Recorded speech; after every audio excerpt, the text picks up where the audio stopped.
Hema committee report പുറത്തു വന്നതിന് ശേഷം സിനിമയിലെ നിരവധി പ്രവർത്തകരെക്കുറിച്ച്, പ്രത്യേകിച്ചും നടന്മാരെക്കുറിച്ചും സാങ്കേതിക പ്രവർത്തകരെക്കുറിച്ചും എല്ലാം തന്നെ സംവിധായകരെക്കുറിച്ചുമൊക്കെ തന്നെ ലൈംഗിക പീഡന പരാതികൾ വന്നിട്ടുണ്ട്.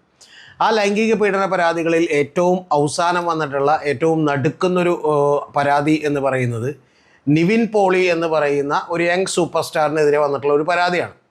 അപ്പോൾ ആ പരാതി എന്ന് പറയുന്ന അതീവ ഗുരുതരമായിട്ടുള്ള പരാമർശങ്ങളാണ് ആ പെൺകുട്ടി ഈ പറയുന്ന പരാതിയിൽ ഉന്നയിച്ചിട്ടുള്ളത്, അല്ലെങ്കിൽ മാധ്യമങ്ങളോടൊക്കെ പറഞ്ഞിട്ടുള്ളത്. അതിലൊന്ന്, ഈ പീഡിപ്പിക്കാനായിട്ട് AK സുനിൽ എന്ന് പറയുന്ന ഒരു സംവിധായകനും അതുപോലെ നമ്മുടെ നിവിൻ പോളിയുമൊക്കെ ശ്രമിച്ചുവെന്നും, ഈ AK സുനിലാണ് ആദ്യം പീഡിപ്പിക്കാൻ ശ്രമിച്ചതെന്നും അതിനുശേഷം അവരുടെ ഒരു ഗുണ്ടകളായിട്ടാണ് നിവിൻ പോളി എത്തിയത് എന്നുമാണ് പറഞ്ഞേക്കുന്നത് ഒരു പരാതി. രണ്ടാമത്തെ ഒരു പരാമർശം എന്ന് പറയുന്നത് നിവിൻ പോളിയൊക്കെ ദുബായിൽ നടത്തുന്ന ബിസിനസ് വേറെയാണ്, അതായത് സ്ത്രീകളെ ലൈംഗികമായി ഉപയോഗിക്കുന്ന ബിസിനസ്സുകളാണ് നടത്തുന്നത് എന്ന് പറയുന്ന പരാമർശമുണ്ട്.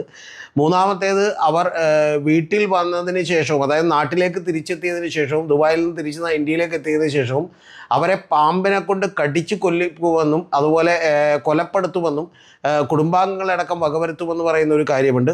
നാലാമത്തെ ഏറ്റവും പ്രധാനപ്പെട്ട കാര്യം എന്ന് പറയുന്നത് സോഷ്യൽ മീഡിയ വഴി ഇവരെ ഇല്ലായ്മ ചെയ്യാൻ, ഇവരുടെ സോഷ്യൽ മീഡിയ വഴി ഇവരുടെ ഇമേജ് മുഴുവൻ നശിപ്പിക്കാൻ വേണ്ടിയിട്ട് ചില പോസ്റ്ററുകൾ ഇദ്ദേഹം പ്രചരിപ്പിച്ചു എന്ന് പറയുന്ന വലിയ ഗുരുതരമായിട്ടുള്ള പരാതിയാണ്. അത് കഞ്ചാവ് കേസ്, ഹണി ട്രാപ്പിൽ പെടുത്തി പണം തട്ടുന്ന കഞ്ചാവ് ദമ്പതികൾ പിടിയിൽ എന്നുള്ള പേരിൽ ഒരു പോസ്റ്റർ ഉണ്ടാക്കി പ്രചരിപ്പിച്ചുവെന്നും അത് AK സുനിൽ, ഈ പറയുന്ന നിവിൻ പോളി ടീമാണത് പ്രചരിപ്പിച്ചത് എന്നും പറയുന്ന അതീവ ഗുരുതരമായിട്ടുള്ള ആരോപണങ്ങളാണുള്ളത്. അപ്പോൾ അത് പുറത്തേക്ക് വന്നപ്പോൾ സാധാരണ നമ്മുടെ നടന്മാരൊക്കെ ഓടി ഒളിക്കാറാണ് പതിവെങ്കിൽ ഇന്നലെ ഈ ആരോപണം പുറത്തേക്ക് വന്നതിന് ശേഷം ഏതാണ്ട് മണിക്കൂറുകൾക്ക് ശേഷം തന്നെ നിവിൻ പോളി വന്ന് കൃത്യമായി മാധ്യമങ്ങളെ അഭിമുഖീകരിക്കുകയും നിങ്ങളിത് കൊടുത്തോളൂ, ഇത്തരം വാർത്തകൾ കൊടുത്തോളൂ, പക്ഷേ ഈ വാർത്തയെല്ലാം തെറ്റാണ് എന്ന് തെളിയുന്ന ദിവസം ഇതേ ആർജവത്തോടു കൂടി നിങ്ങൾ മാധ്യമങ്ങൾ വാർത്തകൾ കൊടുക്കണം എന്നുകൂടി ഒരു അപേക്ഷ അദ്ദേഹം പറഞ്ഞിട്ടാണ് പോയത്. പിന്നെ വാർത്തയൊക്കെ കൊടുക്കുന്നതിന് മുമ്പ് ഒരു പ്രാഥമികമായ പരിശോധനയെങ്കിലും നടത്തണം, ഇത് ശരിയാണോ അല്ലയോ എന്നൊക്കെ പറഞ്ഞ് ഒരു കോൺഫിഡൻ്റ് ആയ ഒരാൾ നടത്തുന്ന പത്രസമ്മേളനം പോലെ തന്നെയാണ് അദ്ദേഹം ഇന്നലെ വാർത്താ സമ്മേളനം നടത്തിയത്.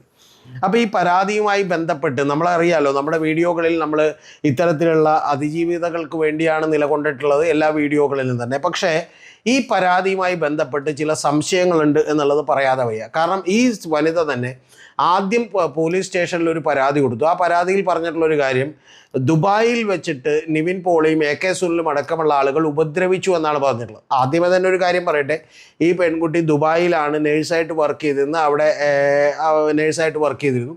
ആ വർക്ക് ചെയ്തിരുന്നപ്പോൾ തന്നെ അവിടെ മറ്റൊരു ശ്രേയ എന്ന് പറയുന്ന ഒരു സ്ത്രീയെ പരിചയപ്പെടുകയും അവർ വഴി യൂറോപ്പിലേക്ക് പോകാൻ വേണ്ടി ഇവർ ശ്രമിക്കുകയും അങ്ങനെ യൂറോപ്പിലേക്ക് പോകാൻ വേണ്ടി ഒരു 3 ലക്ഷം രൂപ കൊടുത്തു. അപ്പോൾ അത് യൂറോപ്പിലേക്കുള്ള പോക്ക് നടക്കാത്തതിന് പകരമായി ഈ സുനിലിൻ്റെയൊക്കെ പടത്തിൽ അഭിനയിക്കാം എന്ന് പറയുന്ന ഒരു ഓഫറാണ് അവർ കൊടുത്തത്. അങ്ങനെ പടത്തിൽ അഭിനയിക്കാൻ വേണ്ടിയിട്ട് ഇവർ വന്നപ്പോഴാണ് ഇവരെ ഒരു ഫ്ലാറ്റിൽ ലോക്ക് ചെയ്യുകയും 3 ദിവസം തുടർച്ചയായി പീഡിപ്പിക്കുകയും ചെയ്തത്. അപ്പോൾ AK സുനിലിൻ്റെ ഗുണ്ടകളായിട്ടാണ് നമ്മുടെ നിവിൻ പോളിയൊക്കെ വന്നത് എന്നാണ് ഇവർ പറയുന്നത്. പക്ഷേ ഇതൊക്കെ ഉണ്ടെങ്കിൽ പോലും അവർക്ക് ഏറ്റവും ആദ്യം ശരിക്കും വന്നിട്ടുണ്ടെങ്കിൽ നമുക്ക് നിവിൻ പോളിക്ക് ഇപ്പോൾ ഇവിടെ കിട്ടുന്ന ഒരു പ്രിവിലേജും ദുബായ് പോലീസ് കൊടുക്കില്ല. കാരണം ദുബായിലൊക്കെ വളരെ കടുത്ത നിയമമാണ്. ദുബായ് പോലീസിൽ അറിയിച്ചിരുന്നുവെങ്കിൽ പോലീസ് ആ ദിവസം തന്നെ നിവിൻ പോളിയും AK സുനിലിനെയൊക്കെ പൊക്കിയെടുത്ത് അവിടുത്തെ ഇരുമ്പഴിക്കുള്ളിലാക്കിയാണ്. കാരണം അവിടെ ഒരു തരത്തിലുള്ള പ്രിവിലേജ് ഇവർക്ക് കിട്ടില്ല എന്ന് മാത്രമല്ല, അവിടുത്തെ പോലീസിനൊന്നും സ്വാധീനിക്കൽ നടപ്പുള്ള കാര്യമല്ല എന്ന് പറഞ്ഞാൽ സാധാരണക്കാർക്കൊന്നും നടപ്പുള്ള കാര്യമല്ല. അപ്പോൾ ഈവൻ നിവിൻ പോളിയെ പോലുള്ളവർക്ക് പോലും നടക്കുന്ന കാര്യമല്ല. അപ്പോൾ അത് അവിടെ ഉണ്ടായി എന്നുള്ളതാണ് ഒന്നാമത്തെ കാര്യം. അത് ചെയ്തില്ല എന്നുള്ളത് പോട്ടെ, ചിലപ്പോൾ ആ സമയത്തുള്ള ഒരു പ്രശ്നങ്ങൾ കൊണ്ടോ മാനസികമായ പ്രശ്നങ്ങൾ കൊണ്ടോ അതൊക്കെ ചെയ്യാൻ പറ്റണം എന്നില്ലാത്ത സമയം. പക്ഷെ അവർ ഇവിടെ വന്നതിന് ശേഷവും അവർ പോലീസ് സ്റ്റേഷനിൽ ഒരു പരാതി കൊടുത്തു. ആദ്യത്തെ പരാതിയിൽ അവർ പറയുന്നത് ഈ AK സുനിലും നിവിൻ പോളിയും ഒക്കെ എന്നെ ശാരീരികമായി ഉപദ്രവിച്ചു എന്ന് പറഞ്ഞിട്ടാണ് പരാതി കൊടുത്തത്. അപ്പോഴും പീഡനം പറഞ്ഞിട്ടില്ല.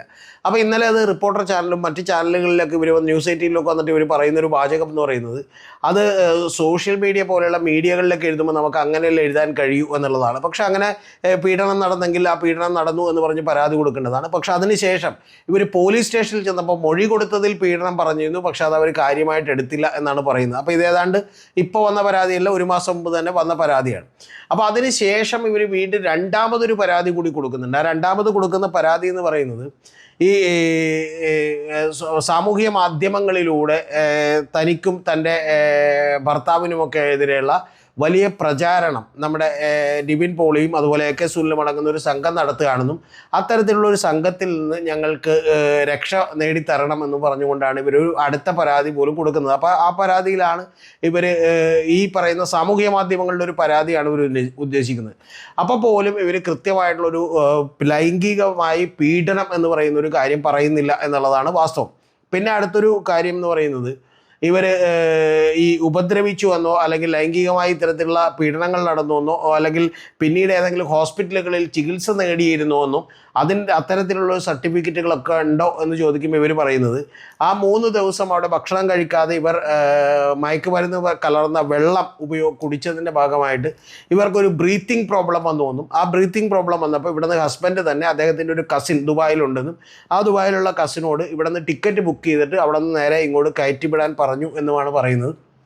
അപ്പോൾ അങ്ങനെ പറയുമ്പോൾ പോലും ഉള്ള മറ്റൊരു പ്രശ്നം, ഈ 3 ദിവസമായി ഇത്ര വലിയ പ്രശ്നങ്ങളൊക്കെ ഉണ്ടായിട്ട് പോലും ഇവർക്കാകെ ഇവിടെ വന്നിട്ടും ഒരു ബ്രീത്തിങ് പ്രോബ്ലം മാത്രമേ ഉണ്ടായുള്ളൂ. അതായത് ഹോസ്പിറ്റലുകളിൽ ചികിത്സിക്കേണ്ട മറ്റൊരു തരത്തിലുള്ള ആവശ്യവും വന്നില്ല എന്ന് പറയുന്ന കാര്യങ്ങളൊക്കെ ഉണ്ട്. എന്ന് പറഞ്ഞാൽ ഞാൻ പറഞ്ഞത് ഇപ്പോൾ ഒരു അതിജീവിതയായിട്ടുള്ളൊരു പെൺകുട്ടി വന്ന് പരാതി പറയുമ്പോൾ നമ്മുടെ മറ്റെല്ലാ വീഡിയോകളും കണ്ടവർക്കറിയാം നമ്മൾ ഒരു കാരണവശാലും അവർക്കൊപ്പം നിൽക്കുക എന്നുള്ളതാണ് നമ്മൾ ചെയ്തേക്കുന്നത്. പക്ഷേ ഇവിടെ ചില സംശയങ്ങൾ ഉയരുന്നുണ്ട്. കാരണം ഇതിൻ്റെ ഒരു ജെനുവിനിറ്റിയെക്കുറിച്ച് എന്ന് മാത്രമാണ് നമുക്കിപ്പോൾ പറയാൻ കഴിയുന്നത്. അവർ പുറത്തേക്ക് വിട്ടിട്ടുള്ള കാര്യങ്ങളുമായി ബന്ധപ്പെട്ട് ഇനി പുറത്തേക്ക് വിടാത്ത മറ്റേതെങ്കിലും തരത്തിലുള്ള വലിയ തെളിവുകൾ അവരുടെ കൈവശമുണ്ടോ എന്നൊന്നും നമുക്കറിയില്ല. അങ്ങനെ തെളിവുകളുണ്ടെങ്കിൽ തീർച്ചയായിട്ടും നിവിൻ പോളി ശിക്ഷിക്കപ്പെട്ടെ, നമുക്കതിൽ എതിരഭിപ്രായമൊന്നുമില്ല. പക്ഷെ ഒരു പ്രധാനപ്പെട്ട കാര്യം എനിക്ക് പറയാനുള്ളത്, പലപ്പോഴും ഇപ്പോൾ ഒരു സുപ്രീം കോടതിയിൽ നിന്ന് ഈ പറയുന്ന മറുനാടൻ രാജനും സ്റ്റേറ്റ് ഓഫ് കേരള എന്ന് പറയുന്ന വേഴ്സസ് സ്റ്റേറ്റ് ഓഫ് കേരള എന്ന് പറയുന്ന ഒരു സുപ്രീം കോടതിയുടെ ഒരു ജാമ്യം സ്ഥിരപ്പെടുത്തിക്കൊണ്ടുള്ള വിധി ഉണ്ടായിട്ടുണ്ട്. ആ വിധിയിൽ SC/ST അട്രോസിറ്റീസ് ആക്ട് എന്ന് പറയുന്ന ആക്ട്, സാധാരണ ഒരാൾ SC/ST പെടുന്ന ഒരാളാണെങ്കിൽ പോലും സാധാരണ അദ്ദേഹത്തിനെതിരെ ഒരു അവഹേളനം ഉണ്ടായാൽ ആ വിധിയിൽ SC/ST അട്രോസിറ്റീസ് ആക്ട് ചേർക്കാറുണ്ട്. പക്ഷേ ഇപ്പോൾ സുപ്രീം കോടതി ആ മറുനാടൻ ഷാജൻ വേഴ്സസ് സ്റ്റേറ്റ് ഓഫ് കേരളയിൽ പറഞ്ഞിരിക്കുന്നൊരു കാര്യം, ഈ ജാതീയമായ അധിക്ഷേപങ്ങളുണ്ടെങ്കിൽ മാത്രമേ ഇത്തരം കാര്യം, അതായത് SC/ST അട്രോസിറ്റീസ് ആക്ട് അതിന് ബാധകമാകുള്ളൂ എന്നുള്ളതാണ്. അപ്പോൾ സത്യത്തിൽ SC/ST അട്രോസിറ്റീസ് ആക്ട് തന്നെ അതല്ലെങ്കിൽ അതിൻ്റെ ഉദ്ദേശശുദ്ധിയെ തന്നെ മിക്കവാറും കുറച്ചുകൂടി ഒന്ന് ഡൈല്യൂട്ട് ചെയ്യുന്ന ഒരു കാര്യമാണ് സംഭവിച്ചത്. അങ്ങനെ സംഭവിക്കാൻ കാരണം ഈ നിയമം നമ്മൾ ഇപ്പോൾ PV ശ്രീനിധരനാണ് ആ പരാതി കൊടുത്ത് ആ നിയമം ഒരു ദുരുപയോഗം ചെയ്തതുകൊണ്ടാണ് എന്ന് ഞാൻ വിചാരിക്കുന്നു. അപ്പോൾ അത്തരത്തിൽ ഈ നമ്മുടെ സ്ത്രീകളെ സംരക്ഷിക്കാനുള്ള നിയമങ്ങൾ തന്നെ സ്ത്രീകൾ ദുരുപയോഗം ചെയ്യാൻ തീരുമാനിച്ചാൽ, ഇറങ്ങിത്തിരിക്കാൻ തീരുമാനിച്ചാൽ സ്വാഭാവികമായിട്ടും ഇത്തരത്തിലുള്ള പ്രശ്നങ്ങളായിരിക്കും സംഭവിക്കുക. എന്ന് പറഞ്ഞാൽ യഥാർത്ഥത്തിൽ നീതി കിട്ടേണ്ട പലർക്കും കൂടി അത് വലിയ പാരയായി തീരും എന്ന് നമുക്ക് കാണാതെ വയ്യ. പിന്നെ ഹേമ കമ്മിറ്റി റിപ്പോർട്ട് വന്നതിന് ശേഷം ഞാനിത് പ്രതീക്ഷിച്ചിരുന്നതാണ്. കാരണം കുറച്ച് ചില ആളുകളെങ്കിലും ഇനി കുറച്ച് വളരെ ചെറിയ ന്യൂനപക്ഷമെങ്കിലും ഒരു ഫേക്ക് കംപ്ലൈൻറ്റുകളായിട്ടൊക്കെ വരികയും അങ്ങനെ ഈ ഫേക്ക് കംപ്ലൈൻറ്റുകളായിട്ടൊക്കെ വന്ന് ചില താരങ്ങൾക്കെതിരെയുള്ള കംപ്ലൈൻറ്റുകൾ തെറ്റാണെന്ന് തെളിയിക്കുകയൊക്കെ ചെയ്തിട്ടുണ്ടെങ്കിൽ ഈ യഥാർത്ഥത്തിൽ വില്ലന്മാരായിട്ടുള്ള പൂക്കൃത്തരം കാണിച്ചിട്ടുള്ള ലൈംഗിക പീഡനം നടത്തിയിട്ടുള്ള വലിയ താരങ്ങളെയൊക്കെ തന്നെ രക്ഷിക്കാൻ വേണ്ടിയിട്ടുള്ള നാടകങ്ങളുമൊക്കെ ഇതിൻ്റെ ഭാഗത്തുണ്ടാവും. അതുകൊണ്ട് ഇതിനെയൊക്കെ പൂർണ്ണമായി നമുക്ക് തടയാൻ കഴിയില്ല എന്നുള്ളതാണ് എനിക്ക് പറയാനുള്ളത്. പക്ഷേ ഈ കാര്യത്തിൽ നിവിൻ പോളിയുടെ ഒരു കോൺഫിഡൻസും നിവിൻ പോളി ആ കാര്യം ചെയ്തിട്ടില്ല എന്ന് മാത്രമല്ല, നിവിൻ പോളി പറയുന്നത് ഈ സ്ത്രീയുമായി എനിക്ക് യാതൊരു വിധത്തിലുള്ള ബന്ധമില്ലെന്നും ഞാൻ ഇവരെ കണ്ടിട്ടേ ഇല്ല എന്നുമാണ് നിവിൻ പോളി പറയുന്നത്. ഇതിൻ്റെ ഇടയിൽ നിവിൻ പോളിക്കെതിരെ ഇവർ നിരന്തരമായ ആക്രമണം നടത്തുന്നുണ്ട്. എന്ന് പറഞ്ഞിട്ടുണ്ടെങ്കിൽ നിവിൻ പോളിക്കെതിരെ ഇവരൊരു കമൻ്റ് ഇടുന്നുണ്ട്. ആ കമൻ്റൊക്കെ ഇവിടെ കാണിക്കാത്തത് അതിൽ നിന്നൊക്കെ ആളുകളെ മനസ്സിലാകും എന്നുള്ളത് കൊണ്ടാണ്. യഥാർത്ഥത്തിൽ നമുക്ക് ഈ പറയുന്ന അതിജീവിതയുടെ പരാതി കൊടുക്കുന്ന പെൺകുട്ടിയുടെ പേരൊന്നും പുറത്ത് പറയുന്നത് നിയമവിരുദ്ധമായിട്ടുള്ള കാര്യമാണ്. പക്ഷെ അതൊന്നും അറിയാതെ അവർ തന്നെ സാമൂഹ്യ മാധ്യമങ്ങളിലൂടെ പറഞ്ഞിട്ടുള്ള കാര്യമാണ്. പക്ഷേ എങ്കിൽ പോലും നമ്മളത് പറയുന്നത് നിയമവിരുദ്ധമാകും എന്നുള്ളത് കൊണ്ടാണ് അത് കാണിക്കാത്തത്. അതിൽ പറയുന്നൊരു കാര്യം, ഈ നിവിൻ പോളിയുടെ വാട്സപ്പ് മെസ്സേജ് വന്നാൽ ശ്രദ്ധിക്കണം. ആ വാട്സപ്പ് മെസ്സേജുകളിലൂടെ അത് ഓപ്പൺ ചെയ്യുമ്പോൾ നിങ്ങളുടെ മൊബൈൽ ഫോൺ ഹാക്ക് ചെയ്യുകയും ആ ഹാക്ക് ചെയ്തുകൊണ്ട് ക്യാമറ പ്രവർത്തിപ്പിച്ചുകൊണ്ട് വീടുകളൊക്കെ തന്നെ കാണാൻ കഴിയുന്ന രീതി ഉണ്ടാകും എന്നൊക്കെയാണ് ഇവർ പറഞ്ഞിട്ടുള്ളത്. അത് ഇതിൻ്റെ ഭാഗമായി അവർ അവരുടെ പരാതിയിൽ തന്നെ അവർ പറഞ്ഞിട്ടുള്ളത് അവരുടെ വീട്ടിൽ കുടുംബത്തിൽ ഭർത്താവും കുട്ടിയുമൊക്കെ ഇരിക്കുന്ന ചിത്രങ്ങൾ നിവിൻ പോളി ഗൾഫിലിരുന്ന് ദുബായിലിരുന്ന് തന്നെ ഇവരെ കാണിച്ചു കൊടുത്തുവെന്നും ഇവരുടെ വീട്ടിലൊരു ക്യാമറകൾ അവരറിയാതെ ഫിറ്റ് ചെയ്തിട്ടുണ്ടാകുമെന്നും ഒക്കെയുള്ള കാര്യങ്ങൾ പറയുന്നുണ്ട്. അതൊക്കെ എത്രത്തോളം ലോജിക്കലി നമുക്ക് പെട്ടെന്ന് വിശ്വസിക്കാൻ തോന്നുന്ന കാര്യങ്ങളല്ല, പക്ഷെ അത് പോലീസ് കണ്ടെത്തേണ്ട കാര്യങ്ങളാണ്. അപ്പോൾ അത്തരത്തിലുള്ള സംഭവങ്ങളെല്ലാം തന്നെ അവർ ഇതിനോടനുബന്ധിച്ച് പറയുന്നുണ്ട്. പിന്നെ ഒരു കാസ്റ്റിംഗ് കോൾ ഒരു ജൂൺ 19 ഒരു കാസ്റ്റിംഗ് കോൾ നടത്തിയിരുന്നു നിവിൻ പോളി അഭിനയിക്കുന്ന ഒരു സിനിമയുമായി ബന്ധപ്പെട്ട്. ആ സിനിമയുമായി ബന്ധപ്പെട്ട് കാസ്റ്റിംഗ് കോൾ കൊടുക്കുന്നതിനും ഇവർ കൃത്യമായി പറഞ്ഞിരിക്കുന്ന ഒരു കാര്യം, ഇത് സ്ത്രീകളുടെ ഫോൺ നമ്പറും ഡീറ്റെയിൽസും ഒക്കെ കിട്ടാനുള്ള പണിയാണെന്നും അത് ഈ സ്ത്രീകളുടെ ഫോൺ നമ്പറും ഇതൊക്കെ കിട്ടിയിട്ടുണ്ടെങ്കിൽ അവർ പല ട്രാപ്പിൽപ്പെടുത്തുകയും ഒരു സെക്സ് ലൈവുകളായി ഉപയോഗിക്കുകയും ചെയ്യും എന്ന് പറയുന്ന ആരോപണം കൂടിയാണ് അവർ സാമൂഹ്യ മാധ്യമങ്ങളിൽ തന്നെ ഉന്നയിച്ചിട്ടുള്ളത്. അപ്പോൾ ഇതിൽ ചില പൊരുത്തക്കേടുകളുണ്ട് എന്നുള്ളത് കേൾക്കുമ്പോൾ തന്നെ നിങ്ങൾക്ക് മനസ്സിലാവുന്ന ഒരു കാര്യമാണ്. പക്ഷേ ആ പൊരുത്തക്കേടുകളെ കവറപ്പ് ചെയ്യാൻ കഴിയുന്ന തെളിവുകൾ അവർക്ക് ഹാജരാക്കാൻ കഴിയുമോ എന്നാണ് നമ്മൾ കാത്തിരിക്കുന്നത്. കാരണം എന്തായാലും പരാതി കൊടുത്തിട്ടുണ്ട്. പക്ഷേ നിവിൻ പോളി സാധാരണ ആക്ടേഴ്സിനൊന്നും ഇല്ലാത്ത രീതിയിലുള്ള കോൺഫിഡൻസുമായി പുറത്തേക്ക് വന്നിരിക്കുന്നു.